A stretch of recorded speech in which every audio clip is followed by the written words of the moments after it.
GM. GM. Today's lesson: how to be ahead of the curve, not behind it. So, in bull markets especially, a very common thing will happen to you. You will set up your watch lists. You will have your coins that are on your radar that you want to trade and that you're expecting to do well in the next bull market or bull trend or whatever it might be. And then the market will get bullish and you'll have 5 or 10 coins on your watch list, but something else will blow up. And suddenly there's this new coin that everyone's talking about, this new trend, this new narrative that came out of nowhere. It's NFTs or meme coins or DeFi or insert narrative here. And suddenly you're like, fuck, there's this new thing and everyone's talking about it and all it is all the hype. I need to focus on this. And you add that to your watch list. You're like, okay, in the next pullback, I'm going to buy this one and I'm going to trade the momentum on that. I'm going to buy the next, pullback that meets my rules, whatever it might be. And then a week later, there's another one, because the nature of the market is that new narratives pop up very frequently. And so on and so on and so on. And that can lead to, let's say you take a 6-month period. And I've done this. I'm guilty of this. So I can tell you with experience, do not do it. I could start in October, right, with 10 coins on my watch list. And I could finish in April the next year with 20 coins in my watch list, of which 16 of them are brand new. So the 10 I began with, I ended up dumping a bunch of them, like just taking them off my watch list and adding in these new things that came along during the trend. And it was only after seeing that and having traded it and realizing after the fact that each of those coins I added did not add any expectancy for me, did not make me more money. I was not early to them. I was getting my information from online. So I was only hearing about these things because they'd already moved. And just because something's already moved doesn't mean it can't move more. And it's all about styles as well. You might see something that's up 5 days in a row and you're like, whoa, I couldn't buy that. Like, yeah, well, maybe you wouldn't swing trade it, but a day trader could jump in and trade that long for the next 2 days and make money and then be out. So it's not like you can't look at stuff that's popping off. If you're a day trader or a scalper, you probably want to be focusing on the stuff that's blowing up on Twitter because it's going to be late for swing traders or position traders. Because the way it works, it's all about flow of information. If you have seen something for the first time on TikTok or Twitter or Instagram or YouTube, whatever, you're at the very, very, very end of the information spectrum. By that point, insiders are in, whales are in, smart traders are in, smart retail who've researched the project and tracked it, they're in. And all that's left is what?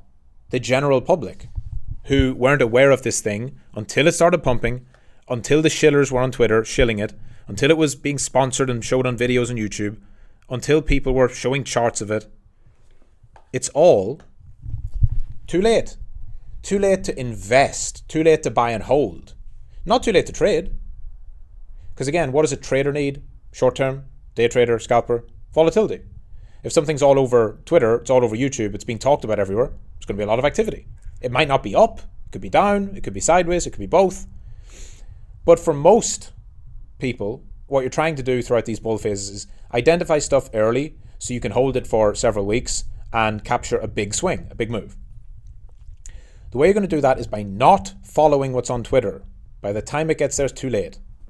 Now, if you see something on Twitter, it doesn't mean that it's going to zero. That might be something you say, okay, I've noticed it here on Twitter. The chart is pumping and it's been up for 7 days in a row and it's already up 6x. This might be a great coin to buy after it has a lengthy pullback and consolidation. So I'll put it on my radar for later. I won't FOMO in. That's fine. But generally, by the time you see it in the most public of places, which is open forums like Twitter and YouTube and Instagram and TikTok, it's not going to be a good investment. And it's only going to distract you from the coins or assets that you are tracking, which are the ones that you can be early to.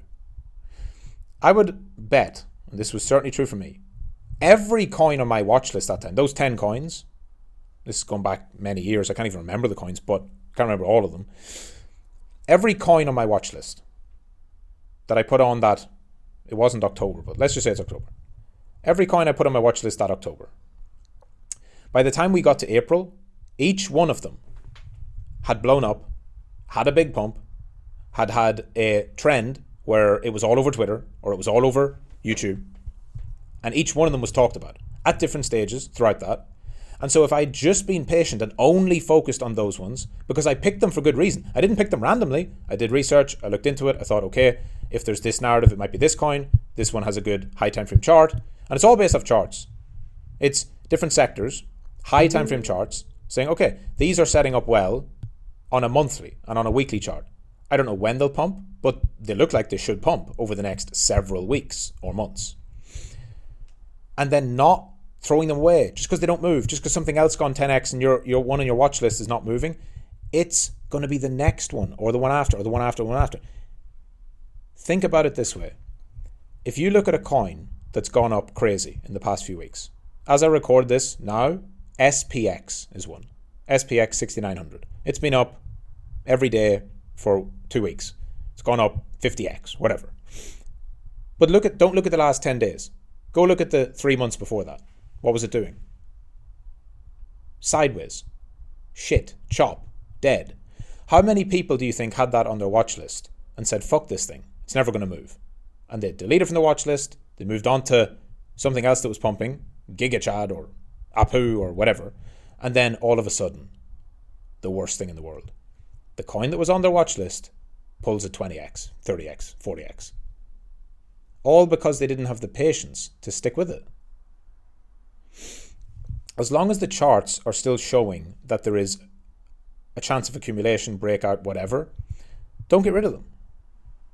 The reason why you have multiple anyway, the reason why you might have 10 on your watch list, I'm not saying buy 10, I'm saying have them on your watch list and trade them, have them as potential. The reason why you have a number of them is so that some of them will just end up never moving. But others, if you keep focused on them, you will get in earlier on them. And by the time you see it on Twitter, you'll be in 5x lower. You'll be in from a lower level. And by the time it's shilled all over the place, you're already long. Anyone in the campus for a year or more remembers this with Akash, AKT. Last June is when I bought it at 55 cents. And then throughout the year, many of you had bought it and we were trading it and holding it and waiting. And it was going up, it was going good. It went up to $1 and to $2, but nothing like crazy. And I remember very clearly in the campus, people would say, oh, AKT is not even on Twitter yet. No one's even talking about it on Twitter. It's not even being shilled. There's no hype around it. And then what happened? Sure enough, when it went to $4, to $5, to $6, suddenly it was starting to pop up on Twitter. Suddenly you're seeing charts of people saying, ooh, AKT looking good for breakout, blah, blah, blah. And we were in from lower. That's a perfect example of how you have to identify things that are not moving yet, that have potential to, and most importantly, have patience. Have patience. Don't go off chasing new and shiny narratives. Don't delete and reformat your watch list, because it's the worst thing in the world. I've done it in the past, where you have a bunch of coins in your watch list, you say, fuck that one, you get rid of it, you put a new one in, and then that one pumps. Because it's always going to pump at some point. You don't need 50 coins. You don't need to always add the new thing that's blown up this week. If you just be patient with your set of coins that are on the watch list, if you are tracking them, following your systems, getting entries when they're breaking out of whatever you need to see, consolidation, whatever, eventually your coins will trend. Eventually they will go higher, and you will be in from lower before it gets all the hype. So don't split your focus. Don't let the market lead you. And make sure, above all else, that you stay true to your own process.